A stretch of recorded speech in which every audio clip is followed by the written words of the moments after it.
Every journey starts with a choice. For our parents, that choice was leaving everything they knew behind. Not because it was easy, but because they believed in a better life for us. They didn't just leave a place.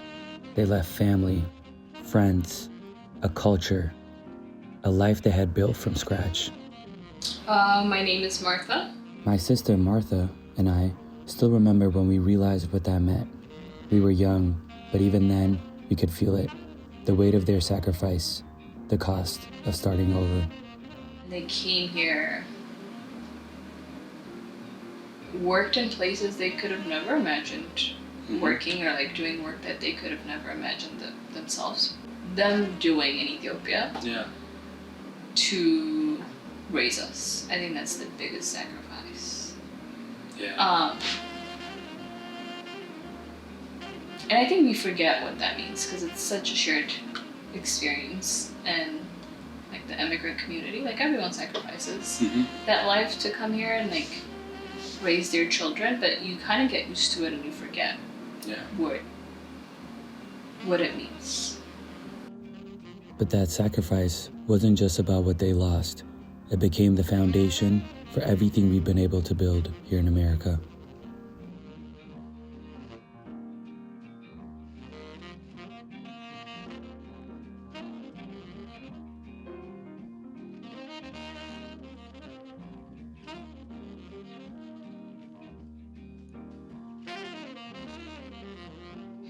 I've lived in the US longer than I've lived in Ethiopia.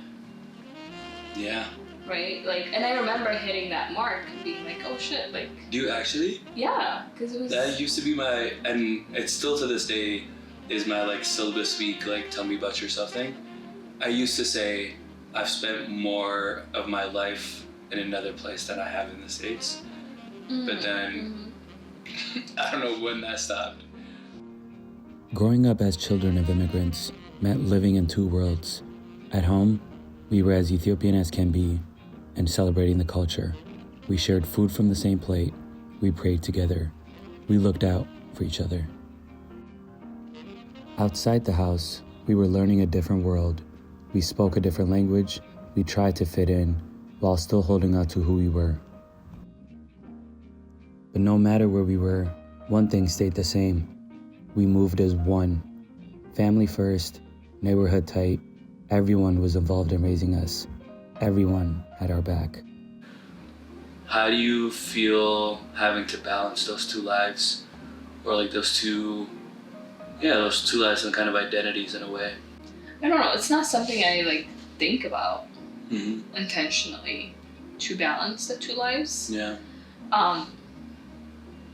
I would say the one place that I am as American as I can be is work, right? Like, I, you know, that's my identity is to show up and then code switch, right? And just be this version, the different version of myself. Whereas like when I come home, I'm eating injera, like I'm going to church like on Sundays, and I have friends who are Ethiopian.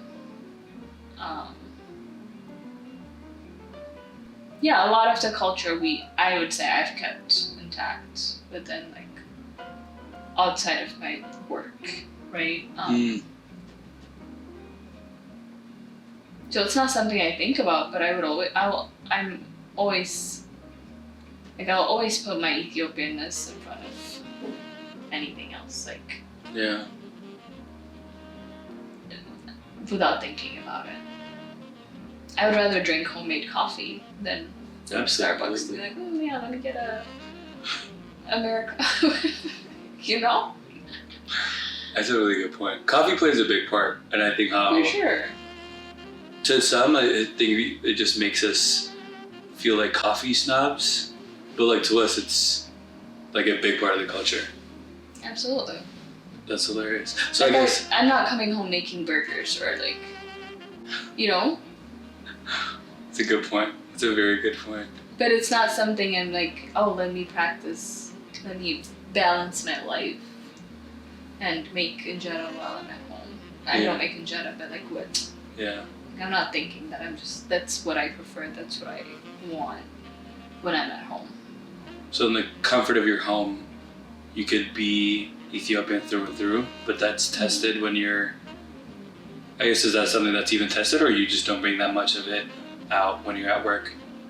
Like I still take like what when I go to work, right? Like I Which is bring in crazy. Jetta. Yeah. See, even the fact that like you're thinking that that's crazy is that piece that I'm talking about. That like I try to be as American as I can be to fit in, and not have the break room smell a certain way for people to ask me, what are you eating? Yeah. What's going on today?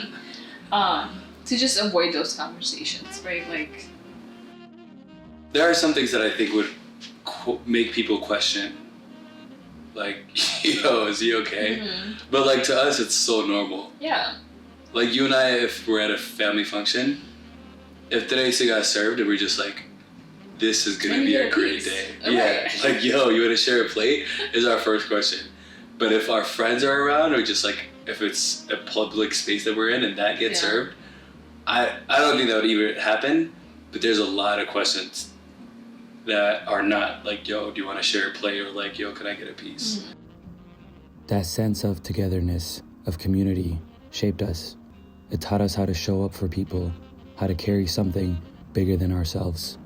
Connecting our parent sacrifice with the lives that you and I have lived. Do you think we're living the life that they hoped for us? I hope so. I hope so. I hope so. I Yeah. hope so. Like you said something about to be the best at everything we do. Mm-hmm. We're not there, but like we try. Mm-hmm. We're in the pursuit of the life I think that they hoped for us.